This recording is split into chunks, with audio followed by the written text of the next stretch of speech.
ਜੇ ਅਮਰੀਕਾ ਦੀ ਬੈਕਿੰਗ ਦੇ ਨਾਲ ਇਹ ਨੈਟੋ ਅਲਾਈਅੰਸ ਨਾ ਹੁੰਦਾ ਤੇ ਸ਼ਾਇਦ ਯੂਰਪ ਦੀ ਹਿਸਟਰੀ ਵੀ ਡਿਫਰੈਂਟ। ਜੇ ਇਹ ਇੱਕ ਥਾਂ ਤੇ ਬਹਿ ਜਾਣ, ਇਹਨਾਂ ਦੇ ਆਪਣੇ ਐਂਬੀਸ਼ਨ ਜਿਹੜੇ ਨੇ ਉਹ ਚੈੱਕ ਹੋਣ, ਤਾਂ ਬਾਕੀ ਦੁਨੀਆ ਘੱਟੋ ਘੱਟ ਜਿਹੜੀ ਆ ਉਹ ਚੈਨ ਦੇ ਨਾਲ ਰਹਿ ਸਕਦੀ। ਪਹਿਲੀ ਵਾਰ ਸੀ ਕਿ ਨੈਟੋ ਦੇ ਦੀਆਂ ਆਰਮੀਜ਼ ਟੁਗੈਦਰ ਜਿਹੜੀਆਂ ਨੇ ਉਹ ਅਮਰੀਕਾ ਦੇ ਨਾਲ ਜੰਗ ਦੇ ਮੈਦਾਨ 'ਚ ਉਤਰੀਆਂ ਅਫਗਾਨਿਸਤਾਨ ਦੇ ਵਿੱਚ। ਇਹ ਲਗਭਗ 18-19 ਸਾਲ ਦੀ ਉਸ ਖਵਾਰੀ ਤੋਂ ਬਾਅਦ ਜਿਹੜਾ ਉਹਨੂੰ ਕਹਿੰਦੇ ਨੇ ਵੀ ਧੂੜ ਚਟਾ ਦੇਣਾ ਜਾਂ ਧੂੜ ਚੱਟਣਾ, ਧੂੜ ਚੱਟ ਕੇ ਵਾਪਸ ਮੁੜੇ ਨੇ। ਟਰੰਪ ਹੋਰਾਂ ਨੇ ਜਿੱਥੇ ਆਪਣੇ ਪੀਰੀਅਡ 'ਚ ਨੈਟੋ ਨੂੰ ਬਿਲਕੁਲ ਨਕਾਰਿਆ, ਉਹਨਾਂ ਨੇ ਰਾਦਰ ਬੇਇੱਜ਼ਤ ਕੀਤਾ। ਉਹਨਾਂ ਨੇ ਕਿਹਾ ਜੀ ਤੁਹਾਡੀ ਅਸੀਂ ਕਿਉਂ ਪੇ ਕਰੀਏ ਤੁਹਾਡੀ ਰੱਖਿਆ ਦੇ ਲਈ, ਤੁਸੀਂ ਆਪਣਾ ਖਰਚਾ ਚੱਕੋ।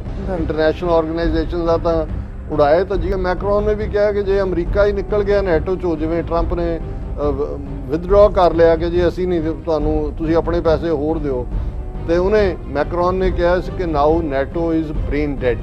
ਸੋ ਜੋ G7 ਤੋਂ ਕਰਵਾਉਣਾ ਚਾਹੁੰਦੇ ਸੀ, ਉਹ ਜੇ ਅਸੀਂ ਕਹਿਣਾ ਹੋਏ ਉਹਨੂੰ ਰੇਟ ਕਰਨਾ ਹੋਏ, ਤੇ ਉਹ ਕਾਮਯਾਬ ਨਹੀਂ ਹੋਏ।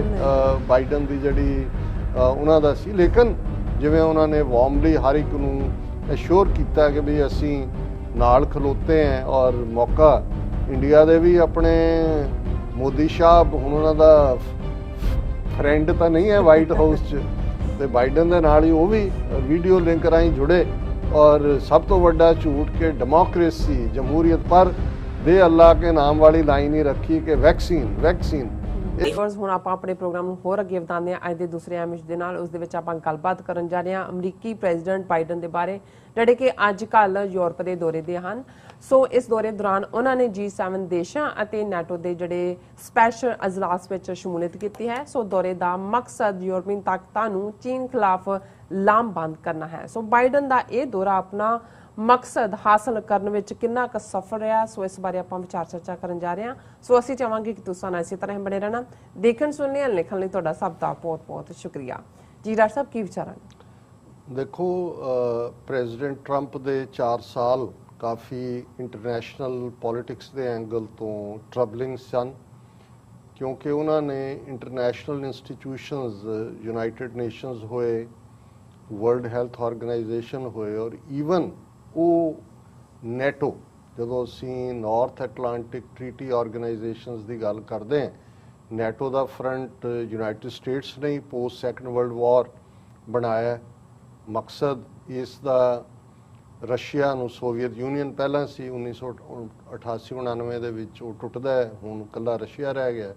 ਸੋਵੀਅਤ ਯੂਨੀਅਨ ਨੂੰ ਕਾਊਂਟਰ ਕਰਨ ਲਈ, ਉਹਨੂੰ ਚੈੱਕ ਕਰਨ ਲਈ ਉਹਦਾ ਇਨਫਲੂਐਂਸ, ਕਿਉਂਕਿ ਇਸ ਗੱਲ ਦਾ ਧਿਆਨ ਰਹੇ ਕਿ ਯੂਰਪ ਦਾ ਵੀ ਲਗਭਗ ਇੱਕ ਵੱਡਾ ਹਿੱਸਾ, ਉਹਨੂੰ ਤੁਸੀਂ ਅੱਧਾ ਯੂਰਪ, ਈਸਟਰਨ ਯੂਰਪ ਕਹਿ ਸਕਦੇ ਹੋ, ਉਹ ਸੋਵੀਅਤ ਯੂਨੀਅਨ ਦੇ ਪ੍ਰਭਾਵ ਥੱਲੇ ਹੀ ਸੀ। ਉਹ ਚੈਕੋਸਲੋਵਾਕੀਆ ਹੋਏ, ਪੋਲੈਂਡ ਹੋਏ, ਹੰਗਰੀ ਹੋਏ, ਰੋਮਾਨੀਆ ਹੋਏ, ਔਰ ਈਵਨ ਈਸਟ ਜਰਮਨੀ ਨੂੰ 2 ਹਿੱਸਿਆਂ 'ਚ ਵੰਡ ਦਿੱਤਾ ਗਿਆ ਸੀ। ਈਸਟ ਉਹਨਾਂ ਦੇ ਪ੍ਰਭਾਵ 'ਚ ਸੀ।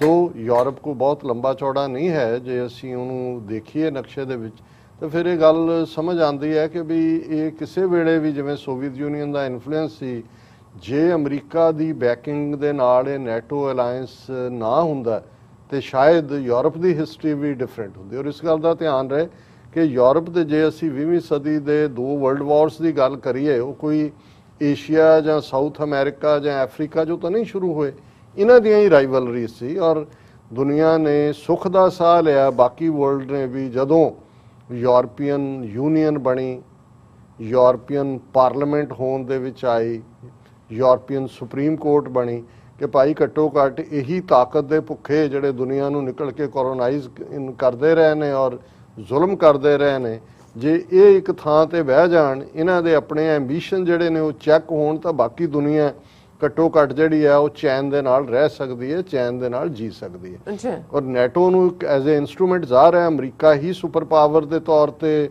ਸੋਵੀਅਤ ਯੂਨੀਅਨ ਔਰ ਅਮਰੀਕਾ ਕੋਲਡ ਵਾਰ ਈਰਾ ਚੱਲ ਰਿਹਾ ਸੀ। ਸੋਵੀਅਤ ਯੂਨੀਅਨ ਦੇ ਟੁੱਟਣ ਤੋਂ ਬਾਅਦ ਜ਼ਾਹਰ ਹੈ ਉਹਦੇ 15 ਟੁਕੜੇ ਹੋਏ। ਹੌਲੀ ਅਮਰੀਕਾ ਜਿਹੜਾ ਉਹ ਇੱਕ ਸੁਪਰ ਪਾਵਰ ਦੇ ਤੌਰ ਤੇ ਓਨਲੀ ਸੁਪਰ ਪਾਵਰ ਐਮਰਜ ਹੋਇਆ। ਔਰ ਇਹ ਉਹ ਪੀਰੀਅਡ ਸੀ ਕਿ 90ਵਿਆਂ ਤੱਕ ਪਹੁੰਚਦੇ ਆ ਅਮਰੀਕਾ ਨੂੰ ਵੀ ਇਹ ਲੱਗਣ ਲੱਗ ਗਿਆ, ਬੇਸ਼ੱਕ ਉਹ ਜਿਹੜੇ ਉੱਥੇ ਕਲਿੰਟਨ ਈਰਾ ਆਇਆ ਜਾਂ ਦੂਸਰੇ ਲੋਕ ਆਏ, ਉਹਨਾਂ ਨੇ ਕੋਈ ਉਹਨੂੰ ਅਪੋਜ਼ ਨਹੀਂ ਕਿ ਨੈਟੋ ਦੇ ਉੱਤੇ ਸਿਰ ਤੇ ਹੱਥ ਰੱਖਿਆ ਉਹਨਾਂ ਨੇ, ਕਿਉਂਕਿ ਫੰਡਿੰਗ ਵੀ ਹੁੰਦੀ ਹੈ ਜਦੋਂ ਤੁਸੀਂ ਇੱਕ ਪੂਰਾ ਸਿਸਟਮ ਖੜਾ ਕਰਦੇ ਹੋ, ਉਹਦੇ ਲਈ ਜਿਹੜੀ ਫੰਡਿੰਗ ਆ ਉਹ ਤਾਂ ਮੇਨ ਅਮਰੀਕਾ ਹੀ ਕਰਦਾ ਸੀ।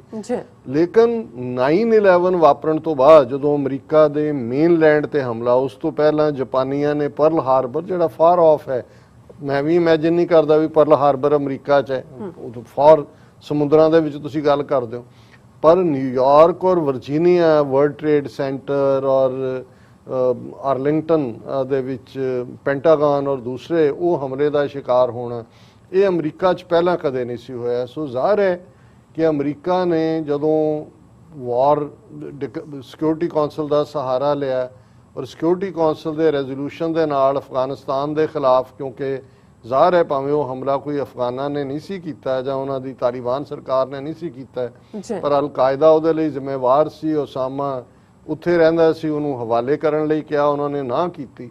ਔਰ ਉਸ ਵੇਲੇ ਜੇ ਤੁਸੀਂ ਨੈਟੋ ਦੇ ਬਣਨ ਤੋਂ ਲੈ ਕੇ ਸਦੀ ਦੇ ਵਿੱਚ ਲਗਭਗ ਦੇਖੋ ਕਿ ਓਨਲੀ ਟਾਈਮ ਨੈਟੋ ਦੀਆਂ ਜਿਹਦੇ 'ਚ ਲਗਭਗ ਹੁਣ 30 ਦੇਸ਼ ਨੇ, ਅਮਰੀਕਾ ਹੀ ਲੀਡ ਕਰਦਾ, ਪਹਿਲੀ ਵਾਰ ਸੀ ਕਿ ਨੈਟੋ ਦੀਆਂ ਆਰਮੀਜ਼ ਟੁਗੈਦਰ ਜਿਹੜੀਆਂ ਨੇ ਉਹ ਅਮਰੀਕਾ ਦੇ ਨਾਲ ਜੰਗ ਦੇ ਮੈਦਾਨ 'ਚ ਉਤਰੀਆਂ ਅਫਗਾਨਿਸਤਾਨ ਦੇ ਵਿੱਚ। ਇਹ ਇੱਕ ਵੱਖਰੀ ਕਹਾਣੀ ਹੈ ਕਿ ਲਗਭਗ 18-19 ਸਾਲ ਦੀ ਉਸ ਖਵਾਰੀ ਤੋਂ ਬਾਅਦ ਜਿਹੜਾ ਉਹਨੂੰ ਕਹਿੰਦੇ ਨੇ ਵੀ ਧੂੜ ਚਟਾ ਦੇਣਾ ਜਾਂ ਧੂੜ ਚੱਟਣਾ, ਧੂੜ ਚੱਟ ਕੇ ਵਾਪਸ ਮੁੜੇ ਨੇ। ਔਰ ਕਿਉਂਕਿ ਫਰਵਰੀ 2020 ਦੇ ਵਿੱਚ ਹੋ ਗਿਆ ਐਗਰੀਮੈਂਟ ਤਾਲਿਬਾਨ ਨਾਲ ਅਮਰੀਕਾ ਦਾ, ਇਹ ਟਰੰਪ ਦਾ ਇੱਕ ਪੋਜ਼ਿਟਿਵ ਪਾਰਟ ਸੀ ਕਿ ਆਰਮੀ ਵਾਪਸ ਲਿਆਓ।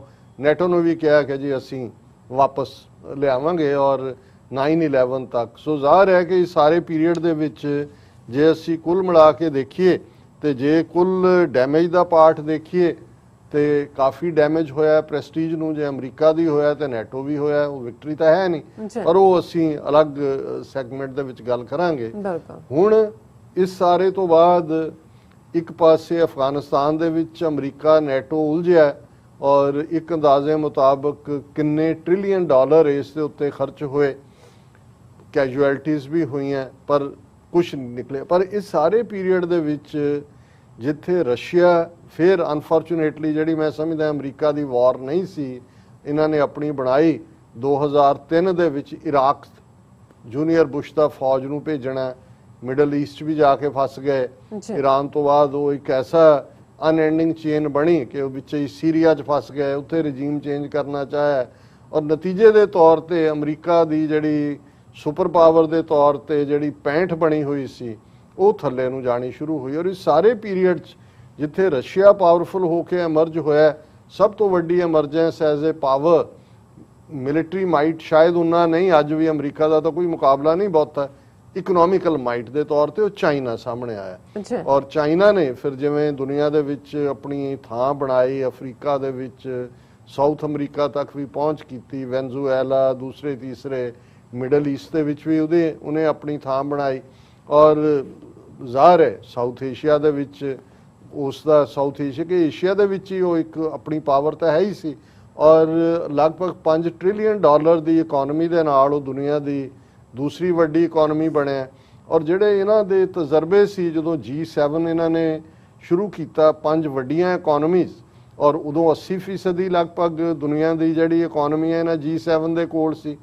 ਔਰ ਇਸ ਸਾਰੇ ਦੇ ਨਾਲ ਇਹ ਕੋਵਿਡ-19, ਉਹਨੂੰ ਕਿਹਾ ਹੀ 19 ਇਸ ਲਈ ਜਾਂਦਾ ਕਿ 2019 'ਚੋਂ ਆਇਆ, ਕੋਵਿਡ-19 ਦੇ ਆਉਣ ਨੇ ਔਰ ਇਸ ਇੱਕ ਸਾਲ ਨੇ ਬਿਲਕੁਲ ਹੀ ਬਦਲ ਕੇ ਰੱਖ ਦਿੱਤਾ ਹੈ। ਔਰ ਇਧਰੋਂ ਟਰੰਪ ਹੋਰਾਂ ਨੇ ਜਿੱਥੇ ਆਪਣੇ ਪੀਰੀਅਡ 'ਚ ਨੈਟੋ ਨੂੰ ਬਿਲਕੁਲ ਨਕਾਰਿਆ, ਉਹਨਾਂ ਨੇ ਰਾਦਰ ਬੇਇੱਜ਼ਤ ਕੀਤਾ। ਉਹਨਾਂ ਨੇ ਕਿਹਾ ਜੀ ਤੁਹਾਡੀ ਅਸੀਂ ਕਿਉਂ ਪੇ ਕਰੀਏ ਤੁਹਾਡੀ ਰੱਖਿਆ ਦੇ ਲਈ, ਤੁਸੀਂ ਆਪਣਾ ਖਰਚਾ ਚੱਕੋ। ਇੰਟਰਨੈਸ਼ਨਲ ਆਰਗੇਨਾਈਜੇਸ਼ਨ ਦਾ ਤਾਂ ਉਡਾਏ ਤਾਂ ਜੀ। ਔਰ ਈਵਨ ਉਹਨਾਂ ਦੇ ਜਿਹੜੇ ਇੰਡੀਵਿਜੂਅਲ ਲੀਡਰ ਸੀ ਉਹਨਾਂ ਨੂੰ ਵੀ ਕਿਵੇਂ ਬੇਇੱਜ਼ਤ ਕੀਤਾ। ਜਸਟਿਨ ਟਰੂਡੋ ਕੈਨੇਡਾ ਦੇ, ਉਹਦੇ ਲਈ ਟਰੰਪ ਨੇ ਕਿਹਾ ਕਿ ਟੂ ਫੇਸਡ ਮੈਨ। ਹੁਣ ਤੁਸੀਂ ਦੇਖੋ ਵੀ G7 ਦਾ ਵੀ ਉਹ ਹਿੱਸਾ ਹੈ ਹਾਲਾਂ ਜਿਹੜਾ। ਔਰ ਫਿਰ ਮੈਕਰੋਨ ਫਰਾਂਸ ਦਾ, ਉਹਦੇ ਲਈ ਕਿਹਾ ਹੀ ਇਜ਼ ਏ ਨੈਸਟੀ ਮੈਨ। ਔਰ ਇਹ ਜਿਹੜਾ ਜਦੋਂ ਫਿਰ ਇਹ ਹੋਇਆ ਤੇ ਮੈਕਰੋਨ ਨੇ ਵੀ ਕਿਹਾ ਕਿ ਜੇ ਅਮਰੀਕਾ ਹੀ ਨਿਕਲ ਗਿਆ ਨੈਟੋ ਚੋਂ, ਜਿਵੇਂ ਟਰੰਪ ਨੇ ਵਿਦਡਰਾ ਕਰ ਲਿਆ ਕਿ ਜੀ ਅਸੀਂ ਨਹੀਂ ਤੁਹਾਨੂੰ, ਤੁਸੀਂ ਆਪਣੇ ਪੈਸੇ ਹੋਰ ਦਿਓ, ਤੇ ਉਹਨੇ ਮੈਕਰੋਨ ਨੇ ਕਿਹਾ ਸੀ ਕਿ ਨਾਓ ਨੈਟੋ ਇਜ਼ ਬ੍ਰੇਨ ਡੈਡ, ਕਿ ਵੀ ਇਹਦਾ ਦਿਮਾਗ ਖਤਮ ਹੋ ਗਿਆ। ਤੇ ਜਿਹੜਾ ਬ੍ਰੇਨ ਡੈਡ ਹੋਏ, ਡੈਥ ਦਾ ਮਤਲਬ ਹੀ ਇਹ ਹੁੰਦਾ ਹੈ ਡੈਡ ਉਹਨੂੰ ਡਿਕਲੇਅਰ ਕੀਤਾ ਜਾਂਦਾ, ਦਿਲ ਭਾਵੇਂ ਧੜਕਦਾ ਹੋਏ, ਬ੍ਰੇਨ ਡੈਡ। ਇਹ ਡੈਥ ਦੀ ਜਿਹੜੀ ਹੈ ਮੈਡੀਕਲ ਡੈਫੀਨੇਸ਼ਨ। ਹੁਣ ਬਾਈਡਨ ਸਾਹਿਬ ਆ ਗਏ। ਹੁਣ ਬਾਈਡਨ ਸਾਹਿਬ ਨੇ ਕਿਹਾ ਪਹਿਲਾਂ ਤਾਂ ਬ੍ਰੇਨ ਵਾਪਸ ਪਾਓ, ਡੈਡ ਦੀ ਥਾਂ ਤੇ ਧੜਕਾਓ। ਫਿਰ ਇਹ ਹੈ ਵੀ ਜੇ ਵਾਪਸ ਪਾਇਆ ਤੇ ਚਾਈਨਾ ਜਿਹੜਾ ਪਾਵਰ ਦੇ ਤੌਰ ਤੇ ਐਮਰਜ ਹੋਏ, ਗੱਲ ਤਾਂ ਆਪਣੇ ਉਹਨਾਂ ਨੇ ਪਾਲਿਸੀ ਡਾਕੂਮੈਂਟ ਦੇ ਵਿੱਚ ਕਹੀ ਕਿ ਅਸੀਂ ਟਰੰਪ ਦੀ ਜਿਹੜੀ ਐਂਟੀ ਚਾਈਨਾ ਲਾਈਨ ਹੈ ਉਹਨੂੰ ਕੰਟੀਨਿਊ ਕਰਾਂਗੇ, ਔਰ ਆਦਰ ਕੰਟੀਨਿਊ ਹੀ ਨਹੀਂ ਕੀਤਾ। ਆਪਣੇ ਪਹਿਲੇ 100 ਦਿਨਾਂ ਦੇ ਵਿੱਚ ਕੁਆਡ ਦੇ ਨਾਂ ਥੱਲੇ ਉਹਨਾਂ ਨੂੰ ਵੀ ਥਾਪੀ ਦਿੱਤੀ, ਤੇਲ ਦੀਆਂ ਸ਼ੀਸ਼ੀਆਂ ਵੀ ਦਿੱਤੀਆਂ ਭਲਵਾਨਾਂ ਨੂੰ, ਇੰਡੀਆ ਵਾਲਿਆਂ ਨੂੰ ਵੀ ਔਰ ਜਾਪਾਨ ਆਸਟ੍ਰੇਲੀਆ ਨੂੰ ਵੀ, ਕਿ ਪੱਟਾਂ ਤੇ ਮੜੋ ਔਰ ਉਤਰੋ, ਮੱਲ ਲਓ, ਤੁਸੀਂ ਭਲਵਾਨ ਹੋ, ਉਤਰੋ ਅਖਾੜੇ ਦੇ ਵਿੱਚ। ਇਹ ਵੱਖਰੀ ਗੱਲ ਹੈ ਵੀ ਜਿਹੜਾ ਇੱਕ ਵੱਡਾ ਭਲਵਾਨ ਸੀ ਭਾਰਤ, ਔਰ ਕੱਲ ਅਸੀਂ ਗੱਲ ਕਰਾਂਗੇ ਕਿਉਂਕਿ ਜਦੋਂ ਅਸੀਂ 15 ਜੂਨ ਦੀ ਗੱਲ ਕਰਦੇ ਹਾਂ, ਫਿਰ 15 ਜੂਨ 2020 ਕਿ ਭਾਰਤ ਨੂੰ ਕਿਵੇਂ ਚੀਨ ਨੇ ਗਲਵਾਨ ਵੈਲੀ ਦੇ ਵਿੱਚ ਸਬਕ ਸਿਖਾਇਆ ਕਿ ਭਾਈ ਉਹਨਾਂ ਦੀਆਂ ਤੇਲ ਦੀਆਂ ਸ਼ੀਸ਼ੀਆਂ ਤਾਂ ਦੂਰ, ਬਦਾਮਾਂ ਦੀਆਂ ਟੋਕਰੀਆਂ ਵੀ ਉੱਥੇ ਛੱਡ ਕੇ ਆ ਗਏ ਦਿੱਤੀਆਂ ਹੋਈਆਂ, ਵੀ ਲੜਨਾ ਕੀ ਸੀ। ਸੋ ਉਹ ਇੱਕ ਵੱਖਰੀ ਕਹਾਣੀ ਹੈ। ਲੇਕਿਨ ਬਾਈਡਨ ਐਡਮਿਨਿਸਟ੍ਰੇਸ਼ਨ ਇਸ ਵੇਲੇ ਇਸ ਗੱਲ ਦੇ ਉੱਤੇ ਉਹਨਾਂ ਨੇ ਕਿਹਾ ਵੀ ਪਹਿਲਾਂ ਤਾਂ ਆਪਣਾ ਘਰ ਸੰਭੋ। ਘਰ ਜਦੋਂ ਯੂਰਪ ਕਿਹਾ ਜਾਂਦਾ, ਇੱਕ ਗੱਲ ਦਾ ਧਿਆਨ ਰਹੇ ਕਿ ਜਦੋਂ ਵੀ ਤੁਸੀਂ ਡਿਵੈਲਪਮੈਂਟਸ ਦੇਖਦੇ ਹੋ, ਸਾਈਕੋ ਹਿਸਟਰੀ, ਪ੍ਰੀਵੀਅਸ ਹਿਸਟਰੀ ਦਾ ਇੱਕ ਵੱਡਾ ਰੋਲ ਹੁੰਦਾ ਹੈ। ਕਿਉਂਕਿ ਯੂਰਪ ਨੂੰ ਹਾਲਾਂ ਨਾ ਤਾਂ ਜੀਸਸ ਕ੍ਰਾਈਸਟ ਯੂਰਪ ਦੇ ਵਿੱਚ ਜੰਮੇ, ਕ੍ਰਿਸਚੀਅਨਿਟੀ ਦਾ ਜੌਨ ਪੋਪ ਜਿਹੜਾ ਪੋਪ ਬਾਅਦ ਦੇ ਵਿੱਚ ਪੋਪ ਦੀ ਜਿਹੜੀ ਇੰਸਟੀਟਿਊਸ਼ਨ ਵੈਟੀਕਨ ਦੇ ਨਾਲ ਜੁੜੀ, ਪਰ ਜੌਨ ਪੌਲ, ਸੇਂਟ ਜੌਨ ਪੌਲ, ਜਿਨ੍ਹਾਂ ਨੇ ਕ੍ਰਿਸਚੀਅਨਿਟੀ ਯੂਰਪ ਦੇ ਵਿੱਚ ਲਿਆਂਦੀ। ਔਰ ਨਤੀਜੇ ਦੇ ਤੌਰ ਤੇ ਅੱਜ ਵੀ ਜਦੋਂ ਯੂਰਪ ਦੀ ਗੱਲ ਹੁੰਦੀ ਹੈ ਤੇ ਫਿਰ ਉਸ ਨੂੰ ਐਜ਼ ਏ ਕ੍ਰਿਸਚੀਅਨ ਕੰਟੀਨੈਂਟ ਹੀ ਦੇਖਿਆ ਜਾਂਦਾ ਹੈ। ਔਰ ਅਮਰੀਕਾ ਬੇਸ਼ੱਕ ਕਰੂਸੇਡਸ ਦਾ ਹਿੱਸਾ ਨਹੀਂ ਸੀ, ਉਦੋਂ ਇਹਨਾਂ ਦੀ ਆਪਣੀ ਹੋਂਦ ਵੀ ਨਹੀਂ ਸੀ। ਲੇਕਿਨ ਅਨਫੋਰਚੂਨੇਟਲੀ ਹੁਣ ਜਦੋਂ ਅਸੀਂ ਪਿਛਲੇ ਪੀਰੀਅਡ ਦੀ ਪੋਲਿਟਿਕਸ ਦੇਖਦੇ ਹਾਂ, ਉੱਥੇ ਕ੍ਰਿਸਚੀਅਨਿਟੀ ਦੇ ਨਾਂ ਥੱਲੇ ਟਰੰਪ ਪੀਰੀਅਡ ਦੇ ਵਿੱਚ ਇਹ ਖਾਸ ਤੌਰ ਤੇ ਜਿਹੜਾ ਇਹ ਹੋਰ ਵੀ ਗੱਲ ਉੱਭਰੀ। ਹਾਲਾਂ ਉਸ ਤੋਂ ਪਹਿਲਾਂ ਜਦੋਂ ਇਹਨੇ ਨਿਊਟ ਗਿੰਗਰਿਚ ਰਿਪਬਲਿਕਨਸ ਦਾ ਸਪੀਕਰ ਵੀ ਸੀ ਔਰ ਉਹਨੇ ਪਾਲਿਸੀ ਡਾਕੂਮੈਂਟ ਬਣਾਇਆ ਸੀ, ਤੇ ਉਹਨੇ ਅਮਰੀਕਾ ਦੇ ਵਿੱਚ ਜੂਡੀਓ ਕ੍ਰਿਸਚੀਅਨ ਰੂਟਸ ਦੀ ਗੱਲ ਕੀਤੀ। ਲੇਕਿਨ ਅਸੀਂ ਬਾਈਡਨ ਦੇ ਉੱਤੇ ਆਈਏ ਕਿ ਬਾਈਡਨ ਨੂੰ ਲੱਗਾ ਕਿ ਭਾਈ ਇਹ ਯੂਰਪ ਦੇ ਵਿੱਚ ਇਹ ਅੱਡ-ਅੱਡ ਆਵਾਜ਼ਾਂ ਵੀ ਨਿਕਲਦੀਆਂ ਜਦੋਂ ਚੀਨ ਦਾ ਮਾਮਲਾ ਆਉਂਦਾ ਹੈ। ਫਰਾਂਸ ਦੀ ਇੱਕ ਆਪਣੀ ਪਹੁੰਚ ਹੈ ਇਸ ਦੇ ਉੱਤੇ, ਕਿਉਂਕਿ one belt one road initiative ਦੇ ਥੱਲੇ, ਜਿਹਨੂੰ ਹੁਣ ਬੈਲਟ ਐਂਡ ਰੋਡ ਕਹਿੰਦੇ ਨੇ, B and road initiative, China ਨੇ ਲਗਭਗ 370-380 ਬਿਲੀਅਨ ਡਾਲਰ ਰੋਲ ਆਊਟ ਕੀਤਾ ਔਰ ਨਤੀਜੇ ਦੇ ਤੌਰ ਤੇ ਯੂਰਪ ਤੱਕ ਪਹੁੰਚਣ ਦੀ ਲਾਈਨ। ਸੋ ਦੋ ਜਿਹੜੇ ਇਸ ਹੁਣ ਪਿਛਲੇ 3 ਦਿਨ ਲਗਭਗ ਉਹ ਯੂਕੇ ਦੇ ਵਿੱਚ, ਪਹਿਲਾਂ G7 ਦੀ, ਹੁਣ G7 ਦੇ ਵਿੱਚ ਯਤਨ ਸੀ ਕਿ ਐਂਟਾਈ ਚਾਈਨਾ ਲਾਈਨ ਵੋਕਲੀ ਆਏ, ਜਿਹੜੀ ਆਈ ਨਹੀਂ ਹੈ। ਹਾਲਾਂ ਹਿਊਮਨ ਰਾਈਟਸ ਦੇ ਮੁੱਦੇ ਤੇ, ਸਿੰਗਕਿਆਂਗ ਦੇ ਮੁਸਲਮਾਨਾਂ ਦੇ ਮੁੱਦੇ ਤੇ, ਕਲਾਈਮੇਟ ਚੇਂਜ ਔਰ ਇਹ ਹਿਊਮਨ ਰਾਈਟਸ ਔਰ ਅਥੋਰੀਟੇਰੀਅਨਿਜ਼ਮ ਵਰਸਸ ਇਹ ਉਹਦੇ 'ਚ ਜ਼ਰੂਰ ਉਹਨਾਂ ਨੇ ਸਟੇਟਮੈਂਟ, ਬਟ ਕੋਈ ਉਹਨਾਂ ਦੀ ਜੁਆਇੰਟ ਕਮਿਊਨੀਕ ਜਾਂ ਈਵਨ ਸਾਂਝੀ ਪ੍ਰੈਸ ਕਾਨਫਰੰਸ ਵੀ ਨਹੀਂ ਹੋਈ। ਸੋ ਜੋ G7 ਤੋਂ ਕਰਵਾਉਣਾ ਚਾਹੁੰਦੇ ਸੀ, ਉਹ ਜੇ ਅਸੀਂ ਕਹਿਣਾ ਹੋਏ, ਉਹਨੂੰ ਰੇਟ ਕਰਨਾ ਹੋਏ, ਤੇ ਉਹ ਕਾਮਯਾਬ ਨਹੀਂ ਹੋਏ। ਬਾਈਡਨ ਦੀ ਜਿਹੜੀ ਉਹਨਾਂ ਦਾ ਸੀ, ਲੇਕਿਨ ਜਿਵੇਂ ਉਹਨਾਂ ਨੇ ਵਾਰਮਲੀ ਹਰ ਇੱਕ ਨੂੰ ਐਸ਼ੋਰ ਕੀਤਾ ਕਿ ਵੀ ਅਸੀਂ ਨਾਲ ਖਲੋਤੇ हैं ਔਰ ਮੌਕਾ ਇੰਡੀਆ ਦੇ ਵੀ ਆਪਣੇ ਮੋਦੀ ਸਾਹਿਬ ਹੁਣ ਉਹਨਾਂ ਦਾ ਫਰੈਂਡ ਤਾਂ ਨਹੀਂ ਹੈ ਵਾਈਟ ਹਾਊਸ 'ਚ, ਤੇ ਬਾਈਡਨ ਦੇ ਨਾਲ ਹੀ ਉਹ ਵੀ ਵੀਡੀਓ ਲਿੰਕ ਰਾਹੀਂ ਜੁੜੇ। ਔਰ ਸਭ ਤੋਂ ਵੱਡਾ ਝੂਠ ਕਿ ਡੈਮੋਕ੍ਰੇਸੀ, ਜਮਹੂਰੀਅਤ, ਪਰ ਦੇ ਅੱਲਾ ਕੇ ਨਾਮ ਵਾਲੀ ਲਾਈਨ ਹੀ ਰੱਖੀ ਕਿ ਵੈਕਸੀਨ ਇਹ ਸਾਨੂੰ ਜਿਹੜਾ ਪੇਟੈਂਟ ਹਟਾ ਦਿਓ, ਇਹ ਉਹ। ਲੇਕਿਨ ਜਿਹੜੀ ਉਹਨੇ ਕਿਹਾ ਜੀ ਡੈਮੋਕ੍ਰੇਸੀ ਹੈ ਸਾਡੀ, ਕਿਉਂਕਿ ਕਹਿਣਾ ਇਹੀ ਚਾਹੁੰਦੇ ਨੇ ਕਿ G7 ਮੁਲਕ ਉਹ ਨੇ ਜਿੱਥੇ ਡੈਮੋਕ੍ਰੈਟਿਕ ਵੈਲਿਊਜ਼ ਨੇ। ਇਕਨੋਮੀ ਤਾਂ ਹੁਣ ਉਹਨਾਂ ਦੀ ਨਹੀਂ ਰਹੀ ਉਵੇਂ ਜਦੋਂ ਬਣਿਆ ਸੀ, ਤੇ ਇਹਨੂੰ ਐਕਸਪੈਂਡ ਵੀ ਕਰਨਾ ਚਾਹੁੰਦੇ ਨੇ। ਤੇ ਭਾਰਤ ਨੂੰ ਵੀ ਉਹਨਾਂ ਨੇ ਨਾਲ ਰੱਖਿਆ ਹੋਇਆ ਉੱਥੇ, ਕਿਉਂਕਿ ਕੁਆਡ ਦਾ ਭਲਵਾਨ ਹੈ ਜਿਸ ਦੇ ਮੋਢੇ ਤੇ ਬੰਦੂਕ ਧਰੀ ਹੋਈ ਹੈ। ਸੋ ਮੋਦੀ ਨੇ ਜਿਵੇਂ ਡੈਮੋਕ੍ਰੇਸੀ, ਫ੍ਰੀ ਐਕਸਪ੍ਰੈਸ਼ਨ, ਇਹ ਉਹ ਦੀ ਗੱਲ ਕੀਤੀ। ਆਪਣੀਆਂ ਆਪੋਜੀਸ਼ਨ ਪਾਰਟੀਆਂ ਨੇ ਮਜ਼ਾਕ ਉਡਾਇਆ ਕਿ ਪੰਡਤ ਜੀ ਉਪਦੇਸ਼ ਬਾਅਦ 'ਚ ਬਾਹਰਲਿਆਂ ਨੂੰ ਬਾਅਦ 'ਚ ਕਰੋ ਹੁਣ, ਕਿਉਂਕਿ ਪੰਡਤ ਬਣ ਕੇ ਉਪਦੇਸ਼ ਕਰਦਾ ਨਾ। ਜਿਵੇਂ ਤੁਸੀਂ ਦੇਖੋ ਉਹਨੇ ਵਾਲ ਤੇ ਦਾੜੀ ਜਿਵੇਂ ਰੱਖੇ ਹੋਏ ਨੇ ਜਾਲੀ ਜੇ, ਉਹ ਸਮਝਦਾ ਵੀ ਮੈਂ ਟੈਗੋਰ ਬਣ ਗਿਆ, ਮੈਂ ਰਿਸ਼ੀ ਬਣ ਗਿਆ। ਉਹਨਾਂ ਨੇ ਕਿਹਾ ਜੀ ਪਹਿਲਾਂ ਆ ਜਿਹੜਾ ਤੁਸੀਂ ਫਰੀडम ਆਫ ਐਕਸਪ੍ਰੈਸ਼ਨ ਔਰ ਇਹ ਉਹ ਕਰਦੇ ਹੋ, ਪਹਿਲਾਂ ਆਪਣਿਆਂ ਦਾ ਧਿਆਨ ਦਿਓ। ਸੋ ਉਹਦੇ 'ਚ ਤਾਂ ਉਹਨੇ ਉਹੀ ਪੇਟੈਂਟ ਔਰ ਚਾਈਨਾ ਦੇ ਖਿਲਾਫ ਉਹਦੇ ਵੀ ਮੂੰਹੋਂ ਨਹੀਂ ਨਿਕਲਿਆ। ਹਾਲਾਂ 1 ਸਾਲ ਗਲਵਾਨ ਵੈਲੀ ਨੂੰ ਹੋ ਗਿਆ, ਸੋਲਜਰ ਵੀ ਤੇ ਹਜ਼ਾਰਾਂ ਸਕੁਅਰ ਕਿਲੋਮੀਟਰ ਲੈਂਡ ਵੀ ਖੋਈ ਹੋਈ ਹੈ ਚਾਈਨਾ ਨੇ, ਜੀ ਉਹ ਅਸੀਂ ਅਲੱਗ ਸੈਗਮੈਂਟ 'ਚ ਗੱਲ ਕਰਾਂਗੇ। ਸੋ ਉਹਦੇ 'ਚ ਤਾਂ ਜਿਹੜਾ ਬਾਈਡਨ ਸਾਹਿਬ ਕਾਮਯਾਬ ਨਹੀਂ ਹੋਏ ਕਿ G7 ਮੁਲਕਾਂ ਨੂੰ ਇੱਕ ਪੇਜ ਤੇ ਲਿਆ ਕੇ ਜੁਆਇੰਟ ਪ੍ਰੈਸ ਕਾਨਫਰੰਸ, ਜੁਆਇੰਟ ਕਮਿਊਨੀਕ ਔਰ ਕੋਈ ਚੀਨ ਦੇ ਖਿਲਾਫ। ਹਾਂ, ਕਿਉਂਕਿ ਨੈਟੋ ਆਲਰੇਡੀ ਹੈ ਹੀ ਮਿਲਟਰੀ ਅਲਾਇੰਸ ਹੈ ਲਗਭਗ 30 ਦੇਸ਼ਾਂ ਦਾ, ਹਾਲਾਂ ਸਾਰੇ ਯੂਰਪ ਦੇ ਮੁਲਕ ਨੈਟੋ ਦਾ ਹਿੱਸਾ ਨਹੀਂ ਨੇ। ਜੀ ਜੇ ਅਸੀਂ ਸਵਿਟਜ਼ਰਲੈਂਡ ਦੇਖੀਏ ਉਹ ਨਿਊਟਰਲ ਗਰਾਊਂਡ ਤੇ, ਔਰ ਹੋਰ ਵੀ ਬਹੁਤ ਸਾਰੇ ਜਿਹੜੇ ਨੇ 6-7 ਐਸੇ ਨੇ ਜਿਹੜੇ ਉਹਨਾਂ ਦਾ ਹਿੱਸਾ ਨਹੀਂ ਨੇ। ਹਾਂ, ਇਹਦੇ 'ਚ ਕਿਉਂਕਿ ਬੜੀ ਵਾਰਮਥ ਦੇ ਨਾਲ ਜਿਹੜਾ ਬਾਈਡਨ ਨੂੰ ਉਹਨਾਂ ਨੇ ਸੁਣਿਆ ਵੀ, ਔਰ ਨਾਲ ਦੀ ਨਾਲ ਉਹਨਾਂ ਨੇ ਇਹ NATO leaders declare China a global security challenge, ਔਰ new Brussels communique states that NATO nations will engage China with a view to defending the security interests of the alliance। ਸੋ ਜ਼ਾਹਰ ਹੈ ਕਿ ਨੈਟੋ ਦੀ ਉਹ ਤੋਂ ਪਹਿਲਾਂ ਵੀ ਅੰਡਰਸਟੂਡ ਹੀ ਸੀ ਕਿ ਭਾਈ ਇਹਨਾਂ ਦੇ ਪੈਸੇ ਨਾਲ ਵੇ ਤੂੰ ਮੇਰਾ ਬੁਲਾਇਆ ਬੋਲ, ਜਿਹਨੂੰ ਮੂੰਹ ਖਾਂਦਾ ਅੱਖਾਂ ਸ਼ਰਮਾਂਦੀਆਂ, ਇਹਨਾਂ ਨੇ ਹੋਰ ਕੀ ਕਹਿਣਾ। ਲੇਕਿਨ ਇਸ ਸਾਰੇ ਦੇ ਵਿੱਚ ਉਹਦੇ 'ਚ ਉਹਨਾਂ ਨੇ ਇਹ ਕਿਹਾ ਕਿ ਜੀ ਅਸੀਂ ਜਿਹੜਾ ਇਸ ਗੱਲ ਨੂੰ ਆਰਟੀਕਲ 5, ਹੁਣ ਬਾਈਡਨ ਨੇ ਜਿਹੜੀ ਗੱਲ ਅੰਡੂ ਕੀਤੀ ਸੀ ਟਰੰਪ ਨੇ, ਬਾਈਡਨ ਨੇ ਉਹਦੇ ਤੇ ਹੀ ਐਮਫੇਸਾਈਜ਼ ਕੀਤਾ। ਇਹਨੇ ਕਿਹਾ ਸੀ ਸਾਡਾ ਕੋਈ ਤੁਹਾਡੇ ਨਾਲ ਨਹੀਂ, ਆਪਣਾ ਡਿਫੈਂਡ ਕਰੋ। ਹੁਣ ਜਿਹੜਾ ਇਹਨਾਂ ਦਾ ਚਾਰਟਰ ਹੈ ਉਹਦਾ ਆਰਟੀਕਲ 5 ਇਹ ਕਹਿੰਦਾ ਹੈ ਕਿ ਅਮਰੀਕਾ ਜਿਹੜਾ ਉਹ ਹਰ ਹਾਲਤ 'ਚ ਨਾਲ ਖਲੋਏਗਾ, ਔਰ ਇਹੀ ਉਹਨਾਂ ਨੇ ਕਿਹਾ, ਬਾਈਡਨ ਨੇ ਕਿਹਾ article 5 we take as a sacred obligation, ਕਿ ਇਹ ਸਾਡੀ ਬਹੁਤ ਪਵਿੱਤਰ, ਬਹੁਤ ਮੁਕੱਦਸ ਸਾਡਾ ਇਹ ਐਲਾਨਨਾਮਾ ਹੈ। I want NATO to know America is there, ਕਿ ਭਾਈ ਇਹ ਅਸੀਂ ਤੁਹਾਡੇ ਨਾਲ ਖਲੋਤੇ ਹਾਂ, ਹਮੇਸ਼ਾ ਹੀ ਇੱਥੇ ਹੈ। ਔਰ ਟਰੰਪ ਨੇ ਤਾਂ ਕਿਹਾ ਸੀ ਕਿ ਅਲਾਇੰਸ ਆਬਸੋਲੀਟ ਹੈ ਔਰ ਇਹ ਗਲੋਬਲ ਫ੍ਰੀ ਲੋਡਿੰਗ ਕੰਟਰੀਜ਼ ਨੇ, ਤੁਸੀਂ ਖਾ ਰਹੇ ਹੋ ਸਾਨੂੰ। ਹੁਣ ਚਾਈਨਾ ਦਾ ਰਿਐਕਸ਼ਨ ਇਹਦੇ ਤੇ ਦੇਖਣ ਵਾਲਾ ਹੈ।